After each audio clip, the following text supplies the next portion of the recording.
I'm going to start by saying two things that will surely make some people very mad. First, the language we use has begun to obscure the relationship between facts and fantasy. Second, this is a dangerous byproduct of a lack of education in our country that has now affected an entire generation of citizens. These two facts have made lies proliferate in our culture to an unprecedented degree. It has made possible the weaponizing of lies, so that they can all the more sneakily undermine our ability to make good decisions for ourselves and for our fellow citizens. What has happened to our language? The Oxford Dictionary's word of the year for 2016 was post-truth, which they define as an adjective relating to or denoting circumstances in which objective facts are less influential in shaping public opinion than appeals to emotion and personal belief. It was selected because its usage skyrocketed during that year. I believe we need to get back to using plain old truth again, and fast. And we need to reject the idea that truth doesn't exist anymore. We are all being more than a bit too careful in how we refer to falsehoods. Perhaps in an effort to avoid personal confrontations, an effort to just get along, we have started to use euphemisms to refer to things that are just plain wackadoo crazy.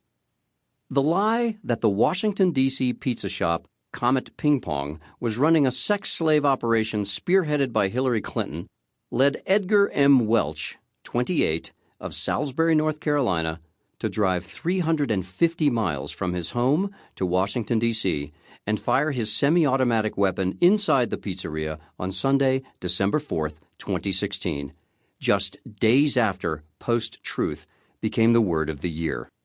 The New York Daily News called the lie a fringe theory. A theory, by the way, is not just an idea. It is an idea based on a careful evaluation of evidence. And not just any evidence. Evidence that is relevant to the issue at hand, gathered in an unbiased and rigorous fashion. Other euphemisms for lies are counter-knowledge, half-truths, extreme views, alt-truth, conspiracy theories, and the more recent appellation, fake news. The phrase fake news sounds too playful, too much like a schoolchild faking illness to get out of a test. These euphemisms obscure the fact that the sex slave story is an out-and-out lie.